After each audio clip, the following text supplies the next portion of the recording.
نبی اکرم صلی اللہ علیہ وسلم اس وفد سے کہتے ہیں انا لہا، اے لوگو تمہاری سفارش کرنے کے لیے میں ہوں، میں سفارش کروں گا۔ کسی نے سفارش کرنا قبول نہیں کیا، محمد رسول اللہ صلی اللہ علیہ وسلم کو اس میدان میں بھی امامت مل گئی۔ آپ نے فرمایا میں سفارش کرتا ہوں، سفارش کی۔ آپ فرماتے ہیں کہ میں اس موقع پر اللہ کی وہ تعریف بیان کروں گا، اللہ میری زبان سے وہ کلمات جاری فرما دے گا کہ آج میں کرنا بھی چاہوں تو نہیں کر سکتا۔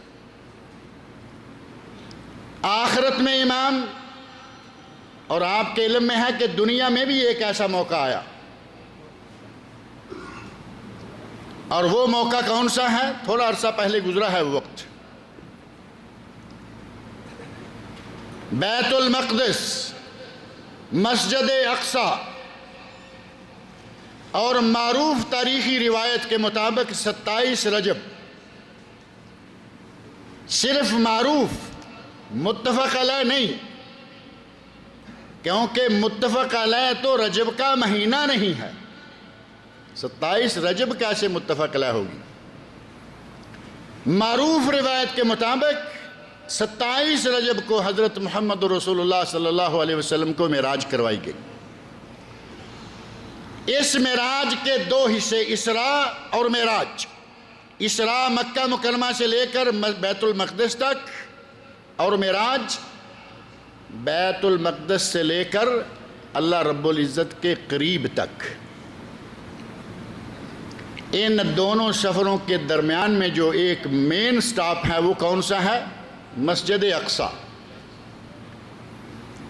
وہاں نبی اکرم صلی اللہ علیہ وسلم نے، واقعہ کی تفصیلات بہت لمبی چوڑی ہیں، نبی صلی اللہ علیہ وسلم نے اللہ کے حکم سے تمام انبیاء کرام کو 2 رکعت کی جماعت کروائی۔ امام الانبیاء والرسل ہوئے یا نہیں ہوئے؟ اس دنیا میں بھی تمام انبیاء اور رسل کے امام، اور محشر کا میدان ہوگا، آخرت ہوگی، تمام انبیاء سے وہاں بھی آپ بازی لے جائیں گے۔ جہاں کوئی سفارش کے لیے کھڑا نہیں ہوگا، ہمارے نبی حضرت محمد رسول اللہ وہاں سفارش کریں گے۔ کتنی بڑی نعمت ہے کہ اللہ رب العزت نے ہمیں اس نبی کا امتی بنایا ہے، مسلمان بنایا، اسلام پہ چلنے والے بنایا، محمد رسول اللہ صلی اللہ علیہ وسلم کے امتی بنایا۔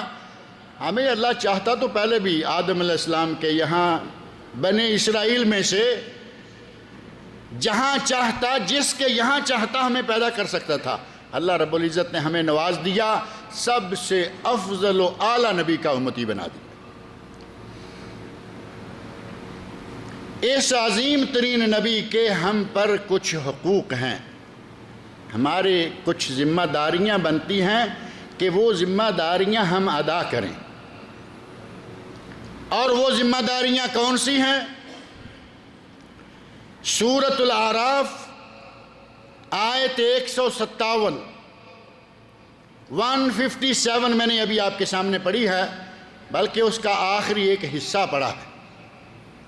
فَالَّذِينَ آمَنُوا بِهِ وَعَزَّرُوهُ وَنَصَرُوهُ وَاتَّبَعُوا النُّورَ الَّذِي أُنزِلَ مَعَهُ اولئک ھم المفلحون۔ اللہ نے فلاح پانے والے لوگوں کی ذمہ داریاں، نبی صلی اللہ علیہ وسلم کے حقوق اور امت کی نسبت نبی اکرم صلی اللہ علیہ وسلم کے لیے جو فرائض بنتے ہیں وہ چیزیں گن کر چھوٹے سے حصے میں ہمیں بتا دی، جن میں سے پہلی چیز ہے فَالَّذِينَ آمَنُوا بِهِ، وہ لوگ جو اس پر ایمان لائے۔ محمد رسول اللہ صلی اللہ علیہ وسلم کی ذاتی حیثیت، نبی اکرم صلی اللہ علیہ وسلم کا محمد بن عبداللہ ہونا، اس حیثیت سے ایمان لائے، اور نبی اکرم صلی اللہ علیہ وسلم کے محمد الرسول اللہ ہونے کی حیثیت سے ایمان لائے۔ یہ 2 حیثیتیں ہیں نبی اکرم صلی اللہ علیہ وسلم کی۔ ہمارے یہاں بڑا عجیب سا سسٹم ہے، عجیب ماحول ہے، عجیب رجحان ہے، نبی مان لیں، محمد الرسول اللہ مان لیں تو محمد بن عبداللہ کی اصلیت ماننے کو تیار نہیں۔ پہلے لوگ تھے، انہوں نے کہا کہ یہ ہمارا نبی، یہ تو ہمیں میں سے ہے،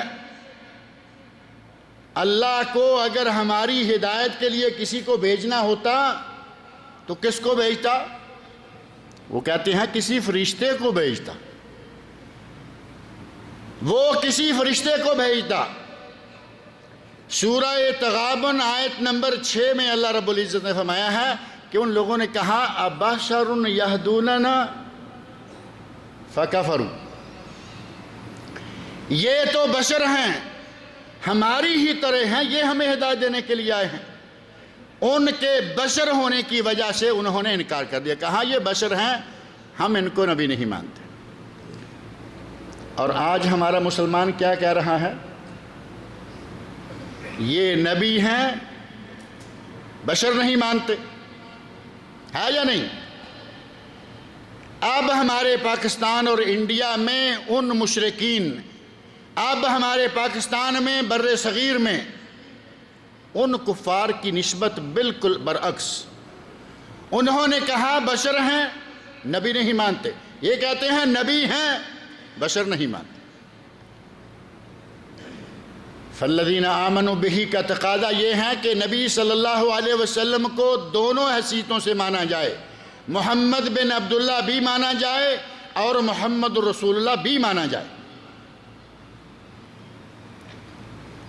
کچھ چیزیں اتنی انڈرسٹوڈ چیزیں ہیں کہ ان کے لیے دلائل تلاش کرنا، ان کے لیے بڑی لمبی چوڑی تفصیلات میں جانا، اس کی کوئی ضرورت بھی نہیں رہتی۔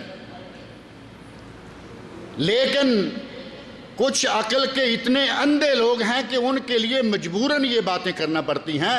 اللہ رب العزت قرآن کریم میں بار بار کہے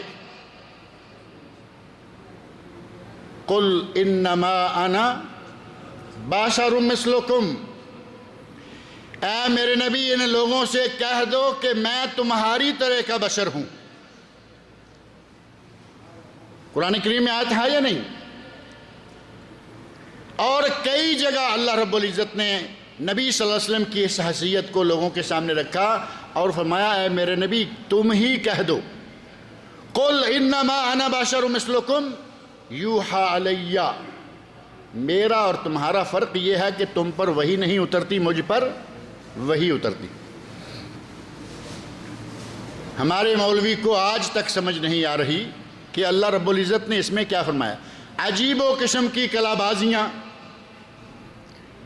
عجیب و قسم کے ڈرامے اپنے سٹیجوں پہ کھڑے ہو کر کریں گے۔ ہاں اللہ نے کہا ہے، اللہ نے کہا ہے بشر، بھائی اللہ نے صرف کہا نہیں، اللہ نے کہلوایا ہے۔ کس کی زبان سے؟ اس نبی کی اپنی زبان سے کہلوایا ہے، قل انما انا بشر مثلکم۔ اب نبی صلی اللہ علیہ وسلم کہہ رہے ہیں میں بشر ہوں، پھر بھی کہیں گے کہ نبی پاک نے فرمایا ہے۔ اب تم کس کی مانو گے؟ اللہ نے فرمایا ہے تم نہیں مانتے، نبی نے فرمایا ہے تم نہیں مانتے، کس کی مانتے؟ پھر بات آ گئی نا، ہمارے بزرگوں نے فرمایا ہے۔ عجیب رجحان ہے کہ اللہ رسول جو سب سے بڑی اتھارٹیز ہیں ان دونوں کی ماننے کے لیے تیار نہیں، بزرگوں نے فرمایا ہے ماننے کے لیے تیار۔ اور یہ ایک عظیم سند جو قرآن و سنت کو حاصل ہے، پوری کائنات میں کسی دوسرے شخص کو حاصل نہیں اور کسی دوسری کتاب کو حاصل نہیں، لیکن ساری باتوں کو چھوڑ کر صرف بزرگوں نے فرمایا، پوری جماعتوں کی جماعتیں بنی ہوئی ہیں۔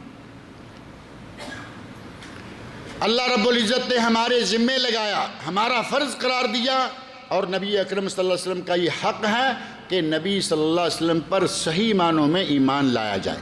اور صحیح معنوں میں ایمان لانا کیا ہوگا؟ نبی اکرم صلی اللہ علیہ وسلم کو محمد بن عبداللہ اور محمد الرسول اللہ دونوں حیثیتوں سے مانا جائے۔ اور جس